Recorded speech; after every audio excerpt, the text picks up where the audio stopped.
Les bris de service avec les médecins de l'Ontario font monter la colère et une nouvelle patinoire couverte et un centre récréatif ultramoderne à Saint-Marc-de-Figuerie. Voici ce qui a retenu l'attention aujourd'hui.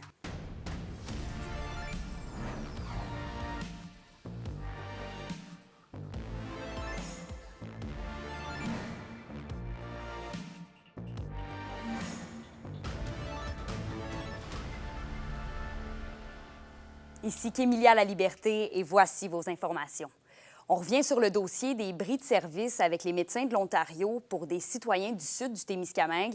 Eh bien, ils étaient des centaines à attendre de pied ferme hier soir, le CISAT, pour obtenir des réponses à la suite d'une décision administrative de ne plus prendre en charge le remboursement de frais. Une rencontre bien émotive, comme l'a constaté Sophie Média-Villarivard. Vous n'avez pas pensé à nous. Est-ce que vous ferez la même affaire que nous? Parce que c'est inacceptable. Des centaines de citoyens mécontents ont fait part de leur détresse jeudi soir alors que le CISAT était à Témiscamingue pour fournir des explications à la suite des récents bris de service avec les médecins de l'Ontario. Dans les dernières 2 minutes, mon pouls a monté pas mal, surtout après que mon maire a demandé des excuses de la part de la directrice générale du CISAT, puis qu'elle a refusé de nous en donner.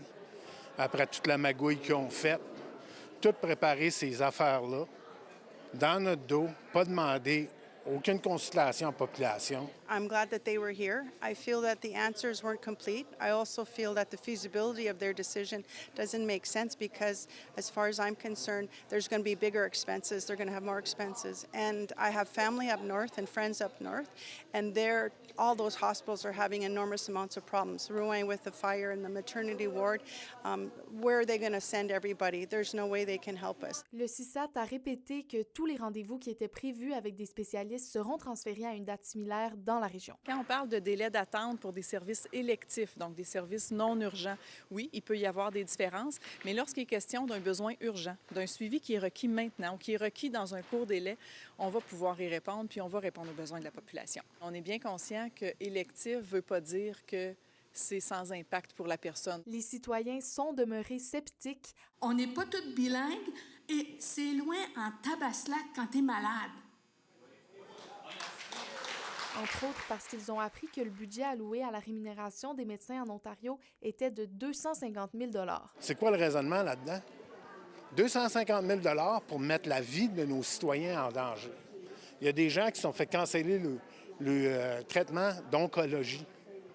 C'est incroyable, là. Je ne veux pas m'excuser de vouloir utiliser les sommes allouées pour les Québécois pour offrir les services au Québec, de respecter les ententes en vigueur, puis de s'assurer d'une plus grande équité pour notre population. Les maires de Kipawa et de Témiscamingue ont également fait part de leurs préoccupations, auxquelles le député Daniel Bernard a répondu dans un discours de près de 10 minutes. Les enjeux qui ont été soulevés, je les avais anticipés. On va continuer à travailler ensemble, on va faire le plus que je peux.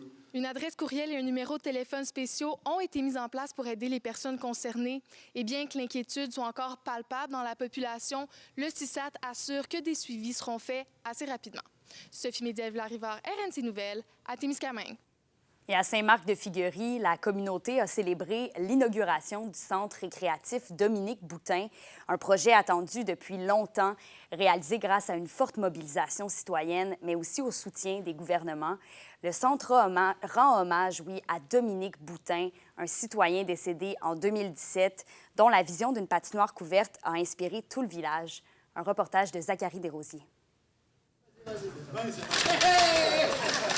Après plus d'1 an depuis la première pelletée de terre, la municipalité de Saint-Marc-de-Figuerie a inauguré jeudi le centre récréatif Dominique Boutin. C'est une journée qu'on attend depuis longtemps. Bravo à la famille Boutin, bravo à tous les donateurs. C'est vraiment un grand jour pour Saint-Marc. La patinoire compte maintenant un toit, une cursive et un bâtiment de service. Le projet a été réalisé grâce à un investissement total de 1,5 million de dollars des gouvernements du Québec et du Canada, mais également grâce à la contribution de la population locale, notamment via une campagne de financement. Le projet a connu toutefois quelques embûches. Après la pandémie, la hausse des coûts de construction a forcé la municipalité à revoir ses plans. Le projet, donc, il y a eu 2 appels d'offres. Il y a eu un premier appel d'offres où, malheureusement, après la COVID, il y avait des dépassements de coûts importants. C'était difficile, c'était pas possible d'envisager un projet avec les coûts qu'on avait. On a revu, donc l'équipe s'est rassise, révisé dans le fond les plans. On a réduit un petit peu la superficie et puis pour en arriver à rentrer dans le budget qu'on avait. Le nouveau centre de Saint-Marc de Figuerie rend hommage à Dominique Boutin, un citoyen passionné et engagé décédé en 2017. C'est un projet qui date depuis quand même plusieurs années. Les gens ont commencé à travailler ici dans les années, fin des années 2010, plus particulièrement 2017 avec le départ malheureux de Dominique. Donc, il y avait le rêve d'avoir un toit sur la patinoire. Donc, ce projet-là a été travaillé, oui, par la famille, les gens du milieu, l'agent de développement, l'équipe municipale. C'est lui, entre autres, qui avait imaginé une patinoire couverte et sa vision a inspiré une mobilisation exceptionnelle des familles et des citoyens du village. Puis moi, je peux me revoir le petit garçon en moi, là, la patinoire sur le coin de ma rue, qui était là, qui avait juste 3 bandes de 3 planches de haut. Comment j'en ai profité quand j'étais jeune. Et là, on a une infrastructure d'une immense qualité. Il va y avoir des heures et des heures d'activités sportives qui vont se faire. Avec une croissance de 32 % dans les 20 dernières années, dont 24 % de la population qui a moins de 15 ans, les jeunes habitants de la municipalité bénéficieront d'une belle glace fraîche tout l'hiver, et ce, pour de nombreuses années à venir. Zachary Desrosiers, RNC Nouvelles, Saint-Marc de Figuerie. Et Consigne Action, qui offre des lieux de dépôt de consignes, annonce l'ouverture de ces installations un peu partout au Québec. Pourtant, à Val-d'Or, le local semble toujours fermé. Les épiciers s'impatientent. Plusieurs accumulent des canettes et bouteilles de plastique, faute de machines fonctionnelles ailleurs. Et l'espace de stockage se réduit. La situation devient difficile à gérer. L'ouverture de consignation est attendue pour soulager les commerçants et permettre aux citoyens de retourner leurs contenants consignés. L'Association des détaillants en alimentation du Québec explique avoir reçu des plaintes de détaillants de la région.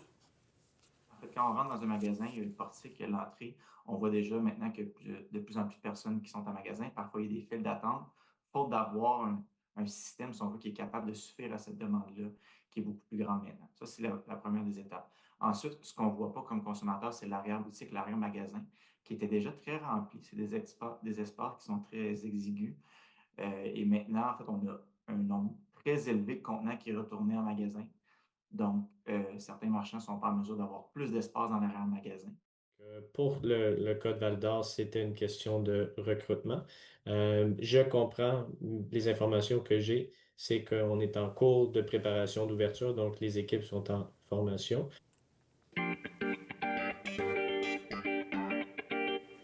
Et le Festival de musique émergente bat son plein à Rouyn-Noranda. Ce soir, Claude Pelgag, Ariane Roy et plusieurs autres vont continuer de faire danser les festivaliers, mais surtout télécharger l'application du FME pour ne pas manquer les spectacles cachés exclusifs. Hier, les plus rapides ont pu assister à un spectacle surprise des louanges, alors surveillez bien les notifications. Et au cours de la fin de semaine, les 3 accords, Pierre Lapointe et plusieurs autres artistes prendront la scène du Festival de musique émergente. Et c'est dans moins d'une semaine que commence le Raid international Témiscamingue, une course d'aventure qui va se dérouler du 4 au 7 septembre. Et en équipe de 2, les participants vont parcourir 150 km en canot, vélo, trekking, nage, aventure et activités de corde. Tout ça pendant 3 jours, avec bien sûr carte et boussole. La cérémonie d'ouverture va donc avoir lieu jeudi prochain, le 4 septembre, au terrain de balle de Québec, suivi d'un souper communautaire. Et le vendredi, place au Raid Junior.